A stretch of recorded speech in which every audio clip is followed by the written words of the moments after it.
ibu saya sekarang itu dititipi amanah oleh Allah itu cancer, Ustadz. Ibu saya sih terima ketetapan Allah berikan itu ya. Tapi secara mental saya sendiri itu bertolak belakang. Apakah sikap saya itu salah? Apakah itu adalah sebuah sikap yang tidak menerima ketetapan oleh Allah Subhanahu wa taala, Ustaz? Anak saya pernah ditolak di rumah sakit. Maryam juga tuh kejadiannya. Pokoknya Maryam ini banyak kejadian lah sama saya. Maryam kecil sakit, saya bawa ke rumah sakit UGD kan. Ditolak karena saya nggak punya asuransi dan nggak bisa ngasih deposit. Saya bilang nanti saya mau nyari pinjaman, lagi-lagi nyari pinjaman.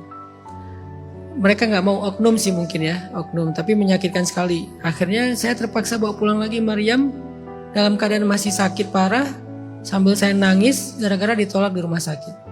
Dan peristiwa itu membawa saya kepada sebuah semangat, saya harus bikin lembaga yayasan yang bisa menampung pasien-pasien yang kayak gini. Karena saya tahu rasanya ditolak gara-gara gak punya duit. Jadi akhirnya punyalah yang kemarin sempat rame itu yang adik Raya yang keluar cacing tuh. Nah itu kan salah satu pasien yang kita bantu juga kan. Jadi di Bandung tuh kita punya beberapa rumah lah gitu. Nah maksudnya yang saya mau sampaikan ke Miftah, saya menyaksikan sendiri loh, banyak survival dari cancer yang stadium lanjut. Banyak.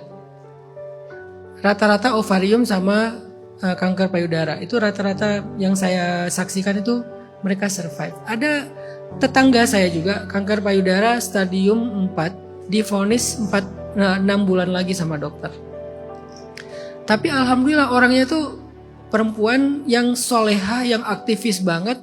Dia tuh rajin sekali terapi, ya sengat lebah, ya herbal segala macam. Dia tuh terapinya tuh luar biasa sih, ekstrim sih. Setiap hari ada terapi, Dan sekarang udah sekitar, berarti udah 15 tahun lebih kayaknya. Dan dia aktif kemana-mana, bikin kajian di mana-mana. Orangnya tuh nggak bisa diem. Semangat hidupnya itu bergairah sekali. Jadi itu yang bikin dia mungkin bertahan dan ditambah lagi dengan terapi-terapinya. Artinya Miftah jangan berkecil hati. Tetaplah berharap yang terbaik kepada Allah. Bahwa yang survive dari penyakit ini tuh gak sedikit, banyak juga. Sehingga memang selalu ada harapan kan. Selalu ada harapan. Dan saya berdoa semoga ibundanya Miftah diberikan kesembuhan, diberikan kemudahan dalam proses berobatnya. Tapi bahwa penyakit itu adalah penggugur dosa, benar banget. Siapa tahu Allah pengen ibu itu nanti kelak, kan semua kita pasti akan pulang ke Allah kan. Allah pengen ibu itu kelak pulang ke Allah itu gak punya beban dosa apa-apa lagi. Dulu Sayyidah Aisyah pernah ditanya kayak gini, wahai Sayyidah Aisyah, siapakah orang yang paling beruntung di akhirat? Enggak, kebalik. Sayyidah Aisyah yang nanya ke orang-orang di sekitarnya, ibu-ibu yang ada di waktu itu. Kalian tahu gak siapa orang yang paling beruntung di akhirat, kata Sayyidah Aisyah. Terus sebagian besar menjawab orang yang paling banyak amal solihnya. Kata Sayyidah Aisyah, bukan. Orang yang paling beruntung di akhirat itu adalah orang yang paling sedikit dosanya. Karena orang yang paling banyak amalnya masuk surga, tapi kan belum tentu terbebas dari api neraka kan? Bisa aja dia banyak amal solih tapi juga dosanya banyak sehingga dia harus neraka dulu baru surga. Maka orang yang paling beruntung di akhirat bukan orang yang masuk surga aja saja walaupun itu beruntung, tapi yang lebih beruntung lagi siapa? Orang yang dibebaskan dari api neraka. Dan yang lebih beruntung lagi orang yang masuk surga tanpa hisab. Itu bukan hanya terbebas dari api neraka, di padang mahsyarnya juga cuma sebentar. Kita kan ngantri di sidang itu kan paling cepat sekitar 100 tahun ya, itu paling cepat ngantrinya. Mungkin dengan amalan-amalan kita bisa sampai ribuan tahun sih ngantrinya. Saya pernah ngantri BPJS dari subuh sampai menjelang zuhur. Itu saya trauma sampai sekarang. Baru dari subuh menjelang zuhur ngantrinya. Kebayang ngantri hisab itu sampai 500 tahun, 1000 tahun. Dan itu bukan di ruang rumah sakit yang masih teduh gitu, nggak panas. Itu di bawah terik matahari yang jarak matahari sejengkal. Kita nggak bisa makan, nggak bisa minum, nggak punya siapa-siapa. 500 tahun ngantrinya. Tapi ada sahabat yang masuk surga bighairi hisab, tanpa hisab, bangun dari kubur langsung masuk surga. Ini yang paling beruntung sih. Tapi untuk orang-orang kayak kita yang awam, yang paling beruntung itu adalah yang terbebas dari api neraka. Makanya kalau berdoa itu selain minta surga, minta dibebaskan dari api neraka. Siapa mereka yang terbebas dari api neraka? Yang paling sedikit dosanya. Yang tersisa hanya dosa-dosa nggak sengaja, dosa-dosa kecil. Dosa besar udah habis semuanya. Dan salah satu alasan kenapa Allah memberikan seorang mukmin itu sakit, kata Nabi, tidaklah mukmin itu mengalami sebuah musibah walaupun tertusuk duri di jalan, kecuali itu menjadi penggugur dosa bagi dia. Apalagi kanker. Kanker itu bukan ketusuk duri lagi di jalan. Itu penyakit yang berat. Salah satu di antara penyakit yang berat di dunia ini. Berarti gugur dosanya lebih banyak. Semoga itu hikmah yang Miftah bisa baca tentang keadaan ibu.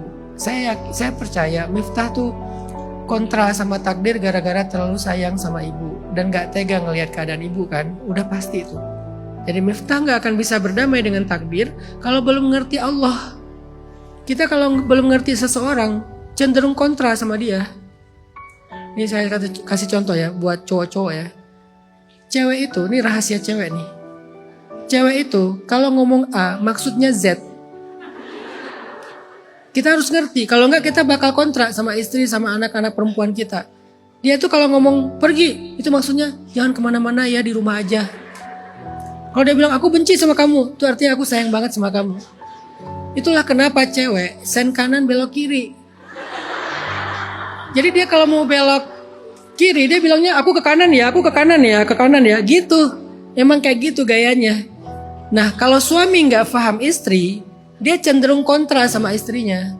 Tapi kalau dia paham, oh maksudnya gini, ya udah dipeluk dari belakang, akhirnya manja gitu, udah selesai kan.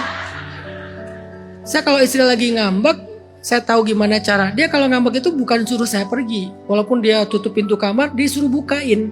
Kalau dikunci, disuruh ketok itu maksudnya. Dikunci aja, tok tok tok, nggak dibuka, tok tok tok, nggak dibuka, tok tok nggak dibuka. Akhirnya chat, lewat chat ya pelan-pelan, lama-lama dibukain dengan terus datang. Mungkin kalau yang tergantung istri kalian tuh apa bahasa cintanya kan, love language. Kalau physical touch ya peluk, kalau word of affirmation ya jelasin, kalau quality time ya temenin, kalau apa lagi gift. Nah ini sih yang paling efektif nih. Kayaknya rata-rata cewek sih love language-nya gift ya. Kasih dia waktu. Kasih dia waktu. Kalau waktunya banyak selesai sudah. Tapi kalau waktunya dikit sih ya emang agak-agak delay lah. Ya, kalau waktunya dikit mungkin dia butuh waktu sehari untuk merenung. Tapi kalau waktunya banyak nggak butuh sehari sih, beres langsung. Artinya kita harus paham biar nggak kontra. Kalau kita nggak paham maksudnya Allah, kita bakal kontra dengan takdir Allah. Nah paham itu disebut hikmah. Miftah coba gali hikmahnya yang template dan yang personal. Kalau yang templatenya kata Nabi, sakit itu penggugur dosa. La ba'sa kata Nabi kan, gencana. Kan itu kan? La ba'sa itu artinya apa? Gak apa-apa, gencana. Gencana yo. Gak apa-apa, tahurun insya Allah. Ini penggugur dosa, ini pembersih insya Allah. Itu hikmah template namanya. Sehingga bisa digali sama Miftah. Oh Allah tuh pengen ibu bersih. Semua kita kan pendosa, sama aja lah.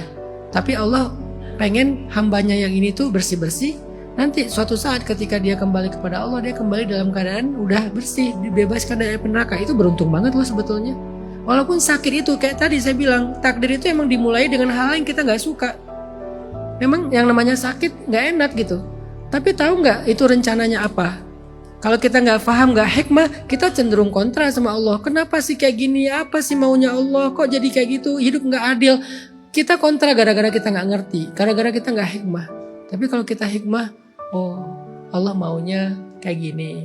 Berarti beruntung ya ibu saya meninggal tsunami. Walaupun tetap sedih, tetap nangis. Kalau saya lagi kangen, saya ziarah kubur ibu. Pulang ke Aceh, saya datang ke kuburan massal, saya duduk di bawah pohon itu, saya ngobrol sama ibu. Selain berdoa. Sedih nggak mungkin enggak, tapi jangan kontra. Kita boleh nangis, kita boleh sedih, kita boleh merintih, tapi jangan nyerah, jangan kontra, jangan marah kepada Allah. Kenapa? Karena sebetulnya Allah punya rencana terbaik buat hamba-hambanya yang beriman. Kayak hadis Ahmad tadi loh. Pokoknya Allah kalau mentakdirkan sesuatu untuk hambanya yang beriman, pasti kebaikan. Tinggal kita berkenan nggak dengan rencana itu. Ini yang template. Nah yang personal tergantung Miftah mau menggalinya gimana. Ada yang personal misalnya kayak gini. Gara-gara ibu sakit, sekarang anaknya lebih sering di rumah. Anaknya pada ngumpul. Yang tadinya pada jauh-jauhan, sekarang pada ngumpul di rumah. Yang tadinya tinggalnya di kos, sekarang pindah tinggal di rumah semuanya. Itu kan hikmah personal ya. Gara-gara salah satu keluarga sakit, keluarganya jadi utuh lagi. Gara-gara ada musibah, tadinya suami istri hampir bercerai, jadi damai. Itu namanya hikmah-hikmah personal. Selain hikmah-hikmah template yang ada di Al-Quran dan yang ada di hadis.